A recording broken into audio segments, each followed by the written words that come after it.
ആ ഒരു നമ്മുടെ പ്രൈവറ്റ് ലൈഫ് വളരെ പ്രൈവറ്റ് ആയിട്ട് തന്നെയാണ് കീപ്പ് ചെയ്യുന്നത്. ഇപ്പൊ ഇന്നത്തെ കാലത്ത് എല്ലാവരും അവരുടെ റിലേഷൻഷിപ്സ് വെരി ക്യൂരിയസ്.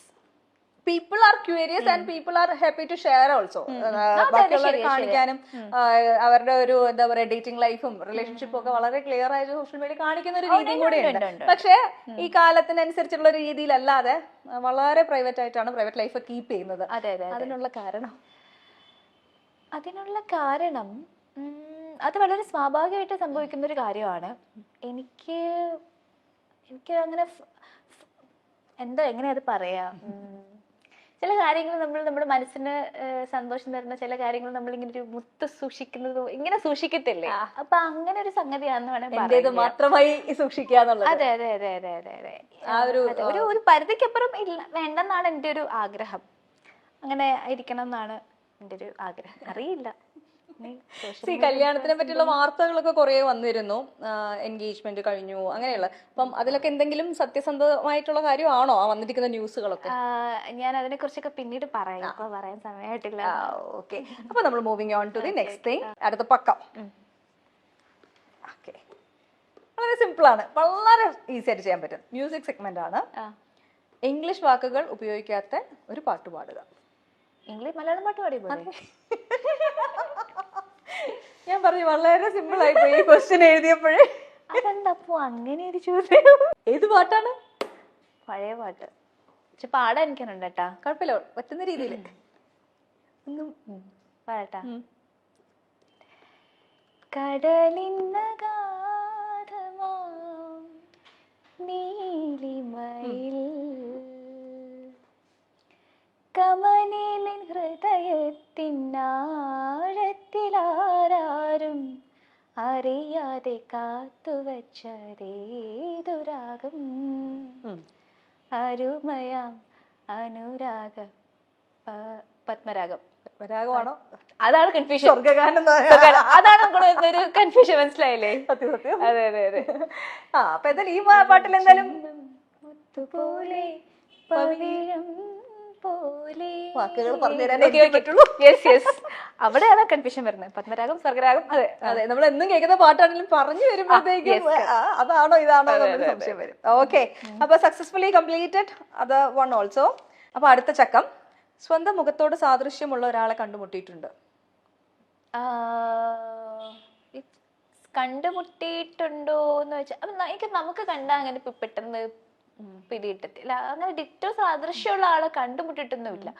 പിന്നെ ഒത്തിരി പേര് ഓൺലൈനിലും ഒക്കെ, പിന്നെ ഇപ്പൊ കൊളീഗ്സ് കൂടെ വർക്ക് ചെയ്യുന്ന കൊളീഗ്സ് ഒക്കെ ഇന്ന ആളെ പോലെ ഇരിക്കുന്നെന്ന് പറയാം. അങ്ങനെ കുറെ പേരുടെ പേര് പറഞ്ഞിട്ടുണ്ട്. അങ്ങനെ എനിക്കും തോന്നിയിട്ടുള്ള ഒരാളാണ്. നേരിട്ട് കാണുന്നതിനേക്കാൾ കൂടുതൽ നമ്മള് സ്ക്രീനിൽ കാണുമ്പോൾ ഭയങ്കരമായിട്ട് സിമിലാരിറ്റി തോന്നിയിട്ടുള്ള ആക്ട്രസ് ഒക്കെ ഉണ്ട്. അതെ അതെ അതെ. ഏറ്റവും കൂടുതൽ കേൾക്കുന്ന ആരുമായിട്ടുള്ള ഏറ്റവും കൂടുതൽ ഇപ്പൊ കേൾക്കുന്നത് നമ്മുടെ പാൻ ഇന്ത്യൻ സ്റ്റാർ ക്യൂട്ട്നെസിന്റെ. അതെ അതെ അതെ അതെ അതെ. രശ്മിക ശരിക്കും കേട്ടോ, എനിക്ക് എവിടെയൊക്കെയോ തോന്നാറുണ്ട് ചില ഫോട്ടോസ് ചില ആംഗിളില് അങ്ങനെ പറഞ്ഞു കേൾക്കുന്നത് ശരിയോ എന്തോ ഇതാണ്. പക്ഷെ അത് മാത്രമല്ല കേട്ടോ, ഷംന കാസിമിനെ പോലെ ഇരിക്കുന്നു എന്ന് ചിലർ പറയും. ചിലർ പലതും തോന്നുവേ. ഷംന കാസിം ഒരു ദിവസം എന്നെ കണ്ടപ്പോൾ പറഞ്ഞു സുമലതേനെ പോലെ ഇരിക്കുന്നു. പണ്ട് വേണ റിലീസ് ചെയ്ത സമയത്ത് അതിന്റെ കമന്റ്സിൽ ശിവതയെ പോലെ ഇരിക്കുന്നു ഒരു കമന്റ്. പല കമന്റ്സ് ആണ്. പിന്നെ ആംബർ ഹേർഡിന്റെ ചെറിയ ഇതുണ്ടെന്ന് പറയും. അത് ഏതൊക്കെയോ ആംഗിളിൽ നിന്നുള്ള ഓരോ കമന്റ്സും. അതിൽ ഏറ്റവും സന്തോഷം തോന്നിയത് ആരുമായിട്ടുള്ള സിമിലാരിറ്റി കേട്ടപ്പോഴും? അങ്ങനെ വെച്ചാല് എല്ലാരും എല്ലാരും കാണാൻ കുഴപ്പമില്ല. ഞാൻ ചിന്തിക്കുന്നത് എന്താണെന്നറിയാവോ, ഇവരൊക്കെ റിജക്ട് ചെയ്യുന്ന മൂവീസ് ഉണ്ടായിരിക്കുമല്ലേ, ഡേറ്റ് ഇല്ലാണ്ട് മൂവീസ് ഒക്കെ, അതൊക്കെ ഇന്ന കുട്ടി അയാൾ ആ പോലെ ഇരിക്കും പക്ഷെ നന്നായിരിക്കും എന്നൊക്കെ ചിന്തിച്ച് അങ്ങനെ പ്രോജക്ട്സ് ഒക്കെ വന്നൂടെ വരണം എന്നാണ് എൻ്റെ ഒരു ആഗ്രഹം. പക്ഷെ അങ്ങനെ സംഭവിച്ചിട്ടില്ല. ഞാൻ ഇന്ന് ഒരാളുടെ കൊണ്ട് അതിമോഹമായി. പ്രവീണ ചേച്ചിയുടെ ചെറിയ ഛായ ആണോ? എവിടെയോ എവിടെയോ എങ്കയോ ചെറുപ്പത്തിലുള്ള പ്രവീണ ചേച്ചിയുടെ ഒരു ഛായയും തോന്നുന്നുണ്ട്. അപ്പൊ എന്തായാലും ഇവര് റിജക്ട് ചെയ്യുന്നത് എന്നുള്ളതല്ല, ഡേറ്റ് ഫ്രീ ആണ്, സിനിമകൾ ചെയ്യാൻ. ഓക്കെ, അപ്പൊ ചക്കത്തിൽ അടുത്തത്.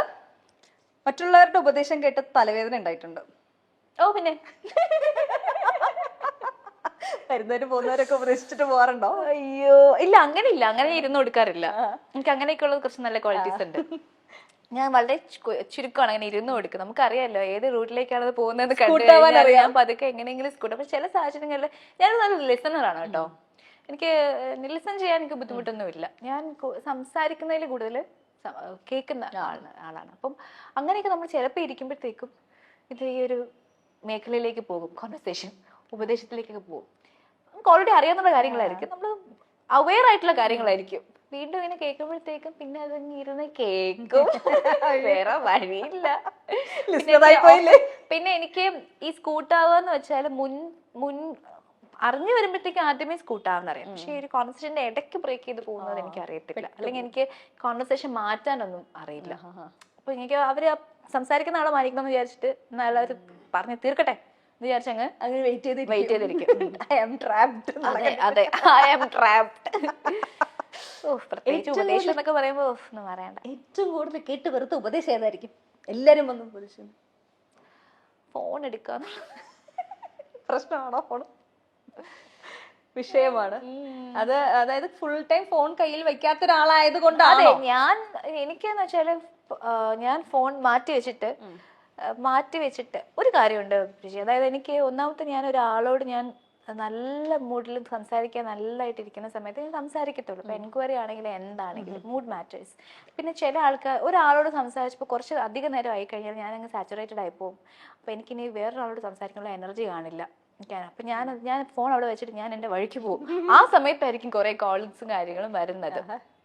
ചിലപ്പോൾ എനിക്ക് മാനേജ് ചെയ്യാൻ പറ്റാത്തപ്പോഴാണ് തിരികെ. പക്ഷെ അതൊക്കെ ഒരുപാട് പേർക്ക് അത് ഹേർട്ടായിട്ടുണ്ട്, വിഷമമായിട്ടുണ്ട്, നമ്മളത് പിണങ്ങിയിരിക്കുന്നവരുണ്ട്. അതെ അതെ അതെ, ചിലരൊക്കെ നന്നായിട്ട് അണ്ടർസ്റ്റാൻഡ് ചെയ്യുന്ന ആൾക്കാരും ഉണ്ട്. അപ്പോ ഉപദേശം ഫോൺ സമയത്ത് ഫോൺ എടുക്കുക, ഫോളോ അപ്പ് ചെയ്യുക എന്നുള്ളതാണ് ഉപദേശം ഏറ്റവും കൂടുതൽ കേട്ടിട്ടുള്ളത്. പിന്നെ ഇത് തന്നെയാണ് കരിയർ വൈസ് ഉപദേശക്കാരിലൊക്കെ തരാറുണ്ടോ ഇടയ്ക്കിടയ്ക്ക്? അങ്ങനെ ചെയ്യണം, ഇങ്ങനെ ചെയ്യാൻ പാടില്ല എന്നൊക്കെ.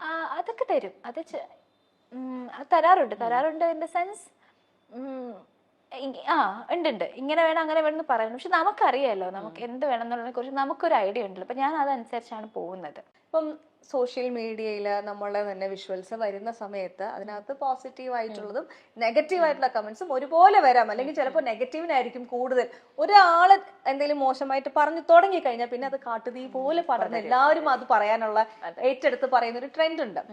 അപ്പോൾ കഴിഞ്ഞ ദിവസം ഒരു ഇന്റർവ്യൂ, ഞാൻ ഡയാനയാണ് എൻ്റെ ഗസ്റ്റ് എന്നറിഞ്ഞപ്പോൾ ഞാൻ കുറച്ച് റെഫറൻസ് എടുക്കുമായിരുന്നു. അപ്പൊ അതിനകത്ത് ഒരു ഇന്റർവ്യൂല് മതത്തിനെ കുറിച്ച് പറയുന്നുണ്ടായിരുന്നു. സോ അപ്പൊ ആ പറഞ്ഞ വേർഡ് ഡിഫൈൻ ചെയ്യാൻ വേണ്ടി എടുത്തൊരു വേർഡിനെ ബേസ് ചെയ്ത് ആൾക്കാർ ഭയങ്കരമായിട്ട് നെഗറ്റീവ് പറയുന്നുണ്ടായിരുന്നു. സോ വളരെ സീരിയസ് ആയിട്ടുള്ള ഒരു വിഷയമാണ് മതം എന്ന് പറയുന്നത്. നമ്മൾ മതം നിഷ്കർഷിക്കുന്നതായിട്ടുള്ള കുറെ രീതികൾ നമ്മൾ ഫോളോ ചെയ്ത് പോകുന്ന ആൾക്കാരാണെങ്കിൽ പോലും നമ്മുടെ പ്രൊഫഷന് വേണ്ടി നമുക്ക് എപ്പോഴും കൃത്യമായ രീതികൾ ഫോളോ ചെയ്യാൻ പറ്റാതിരിക്കും. അപ്പൊ അങ്ങനത്തെ ഉള്ള സിറ്റുവേഷനിൽ വരുന്ന നെഗറ്റീവ്സിനെ എങ്ങനെയാണ് ഡീൽ ചെയ്യുന്നത്? ഞാൻ ആക്ച്വലി ഞാൻ ആ ഇന്റർവ്യൂവിന് താഴെ വന്നിരിക്കുന്ന കമന്റ്സ് ഞാൻ വായിച്ചിട്ടില്ല സത്യം പറഞ്ഞാല്. ഞാൻ ആദ്യത്തെ 1-2 കമന്റ് വായിച്ചിട്ട് ഞാൻ അതിന് ശേഷം വായിക്കാൻ നിന്നിട്ടില്ല. അപ്പൊ എനിക്കറിയാം അത് വായിച്ചു കഴിഞ്ഞാൽ എനിക്ക് വിഷമാകും എന്നുള്ളത് കാര്യം എനിക്കറിയാം. പിന്നെ നമ്മൾ ഈ ഒരു ശരിക്കും നമ്മൾ ഈ മതം എന്നുള്ളൊരു വാക്ക് തന്നെ നമ്മൾ പറഞ്ഞല്ലോ, നമുക്കതിന് കിട്ടുന്ന റെസ്പോൺസ് ഭയങ്കര നമ്പർ ഓഫ് റെസ്പോൺസ് ഭയങ്കര ഹൈ ആയിരിക്കും. അത് ആൾക്കാരെ ഭയങ്കരമായിട്ട് പ്രൊവോക്ക് ചെയ്യുന്ന ഒന്നാണ്. നമ്മൾ നല്ലത് പറഞ്ഞാലും എന്തെങ്കിലും ആ വാക്ക് പറഞ്ഞാൽ മതി അതിങ്ങനെ വരും. അപ്പൊ ഞാനത് വളരെ കാഷ്വലായിട്ട് ഞാൻ സംസാരിച്ചു പോയൊരു വിഷയമാണ്. It's very important for me actually. എനിക്ക് വളരെ വിലപ്പെട്ടതാണ് എൻ്റെ വിശ്വാസങ്ങൾ. അപ്പോൾ അതിനെക്കുറിച്ച് ഞാൻ കാഷ്വൽ സംസാരിച്ചു പോയപ്പോഴത്തേക്കും അത് പല ആൾക്കാരെ വ്യാഖ്യാനിച്ചിരിക്കുന്നതും പല രീതിയിലാണ്.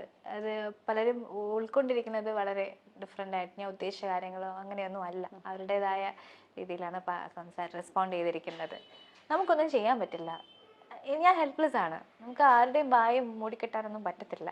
പിന്നെ അവരവരുടെ കാഴ്ചപ്പാടുകൾ കമൻറ്റ് ചെയ്യുന്നു, രീതികൾ കമൻറ്റ് ചെയ്യുന്നു. Let it be there.